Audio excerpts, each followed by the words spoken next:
commonly held misunderstandings about religion. Let's focus on clearing up 3 of them. The first misunderstanding is the belief that religious traditions and practices are uniform. The truth is that religions are internally diverse. For example, there are strong debates regarding the roles of women and of sexuality in all religious traditions, including deep divisions within local religious communities.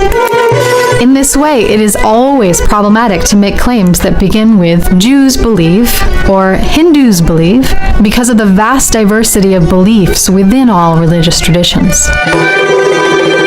The second misunderstanding is the belief that religions are static and separate from the movements of history.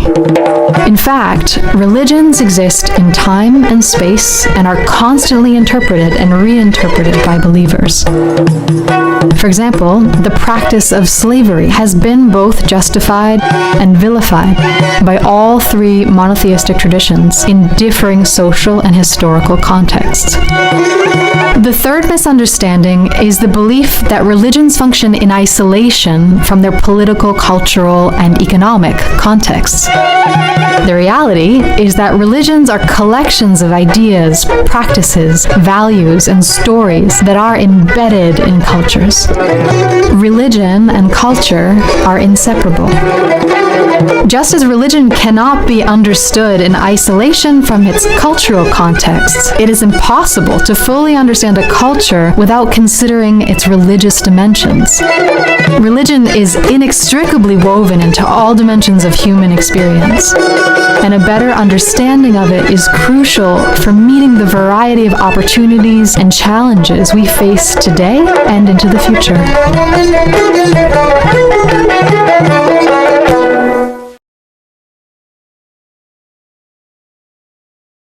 There are numerous commonly held misunderstandings about the religion.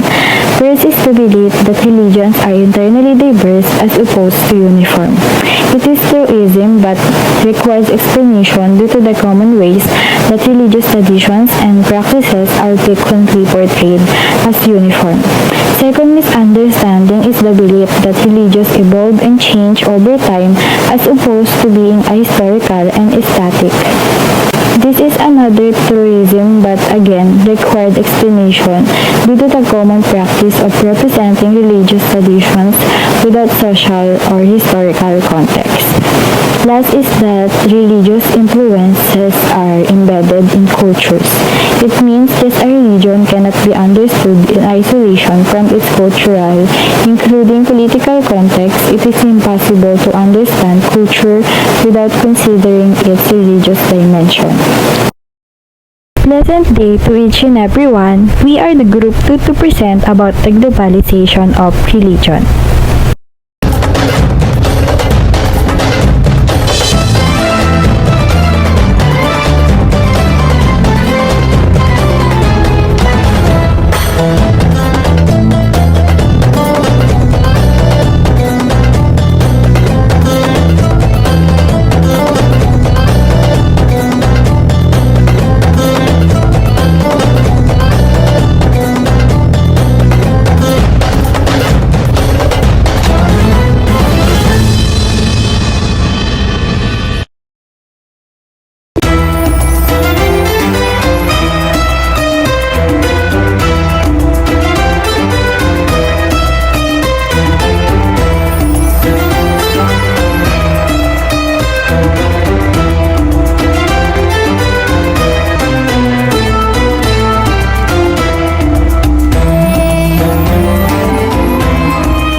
religion affect their attitudes, character, and perspective in life. Religion plays a vital role in the lives of Filipinos, for their values are anchored on it. It has affected their attitudes, characters, and perspective in life. The world's leading religious traditions are Hinduism, Buddhism, Judaism, Christianity, and Islam that teaches values such as human dignity, equality, freedom, peace, and solidarity. Filipinos aren't the only ones who know the truth. It is true to the most of the former third world developing countries and even the West. One of these areas in religion which entails a personal or organized system of religious beliefs and practices. And these are the following. Nationalism was closely associated with particular religious beliefs and affiliations. The often forceful entrance of religious traditions such as Catholic liberation theology and Islamic fundamentalism from private sphere into public life. This is from Casanova, 1994. Is a good example of this. For one, religious extremism, a type of political violence anchored on the belief that a supreme being grants violence in the act of glorifying one's faith by Martin 2017 has become central issue forced by the global community, by the individual's need to rely on his or her beliefs and relationship with the supreme being.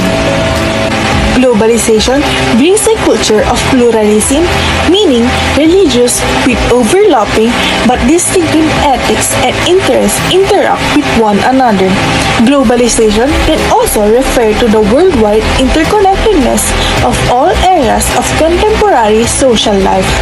It gave rises to religious nationalism that came about after the Second World War. It led to the turn of religion into public life as a reaction to post-World War II modernism, affected the proliferation of international terrorism. Global migration influenced religion. Religious traditions in places where this previously had been largely unknown or considered a minority. It is from Radameth of 2014. Deterritorialization. It is a cultural feature that blurs the line between culture and place and thus transcends territorial boundaries. To illustrate, the presence of Islam in Europe and of Catholicism, Christianity in Arab nations due to the influx of overseas workers coming from different parts of the world carrying their own faith. For instance, the overseas movement of India has created a network of finances and religious identification, whereby the problem of cultural reproduction of Hindus abroad is linked to the politics of Hindu fundamentalism in India. It is from Apaderni 1990. Global migration also resulted in one Campbell 2007 called the Easternization of the West. There is also a rise in the number of believers of Asian religions like Zoroastrianism, Confucianism, Buddhism, and Taoism. On the other end, religion is influenced by global trends and impulses and is forced to respond to newfound situations. It is from Roundmethop 2014. This is called the territorialization of religion. This is highly characteristic of migration amidst globalization.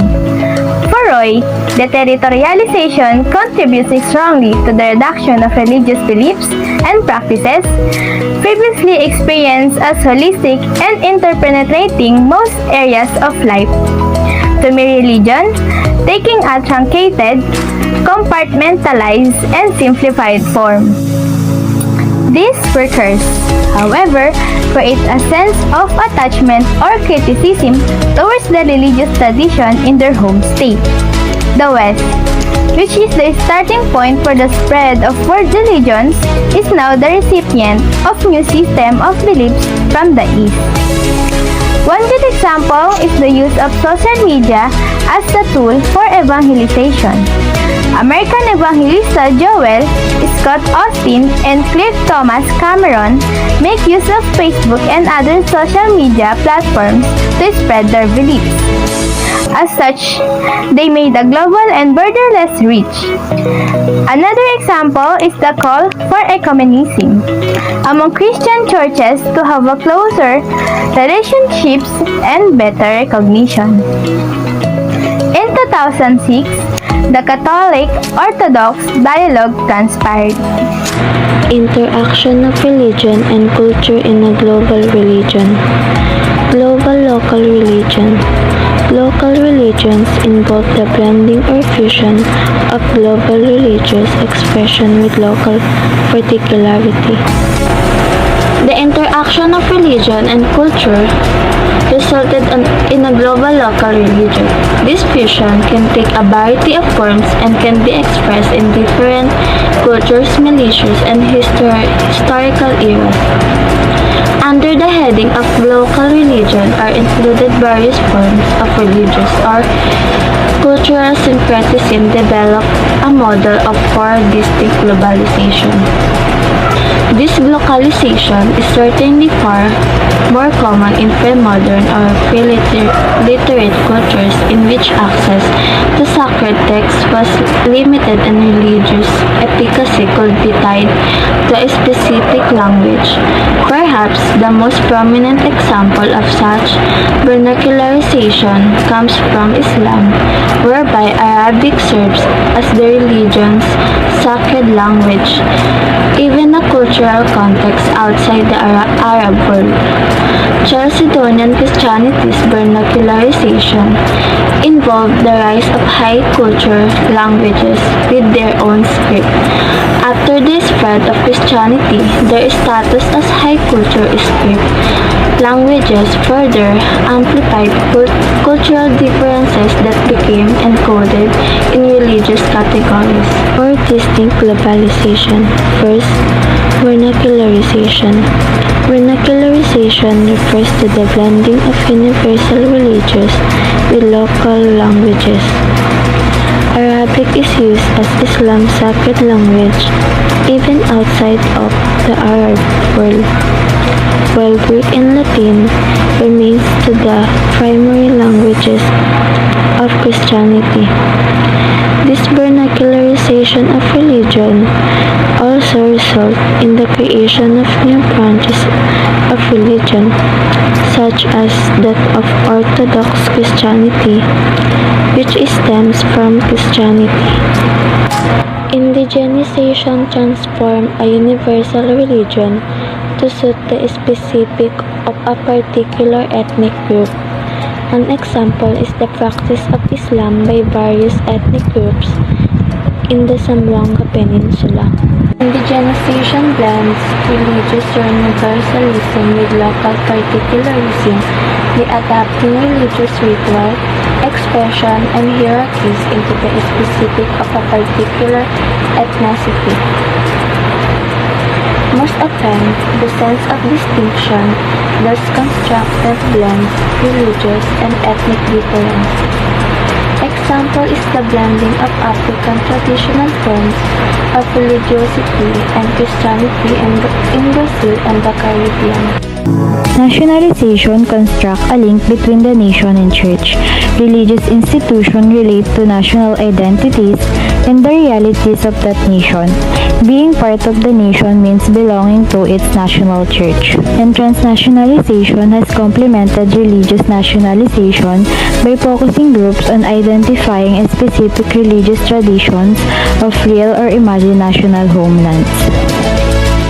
Transnationalization represents the other facet of global nationalization in the context of migration. Transnational people reconstitute their ties to both host and home countries, and they engage in a process of blending elements from both points of reference.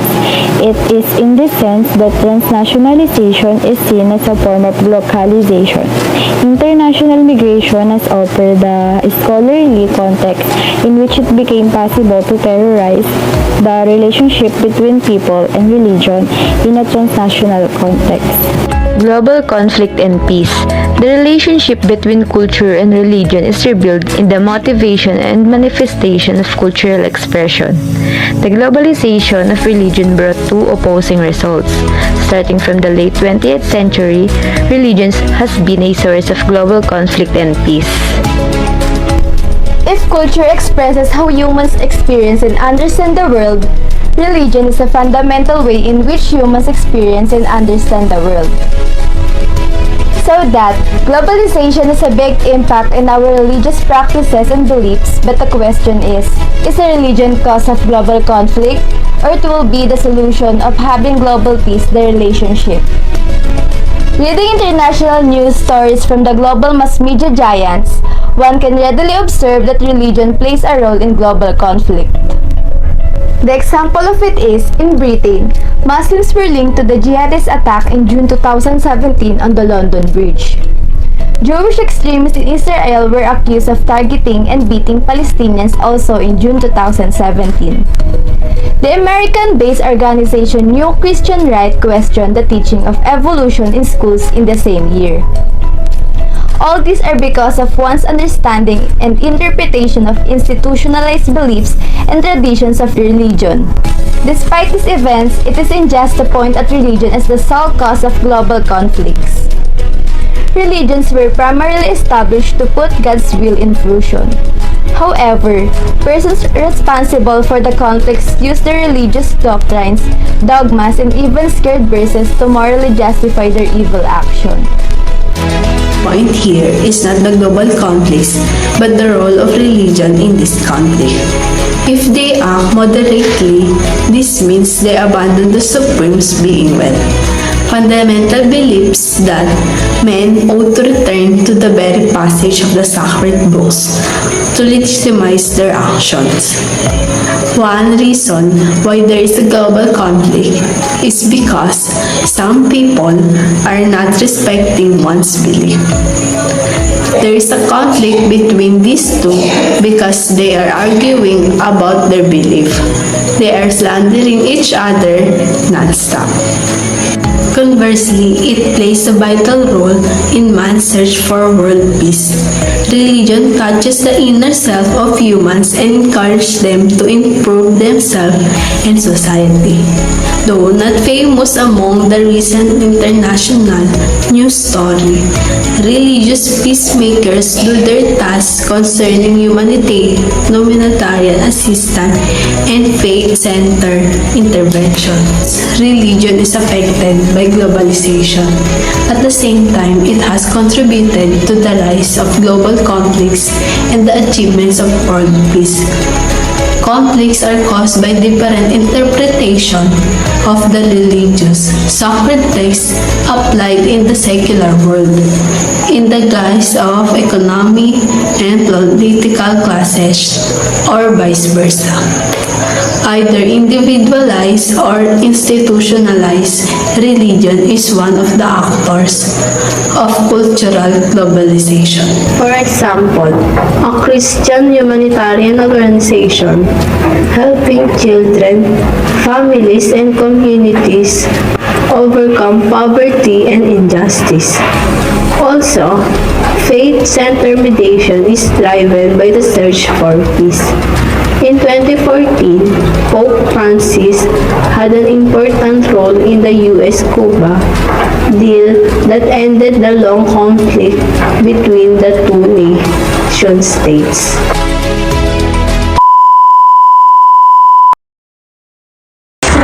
Group 2 with the topic of Globalization of religion. Thank you for watching.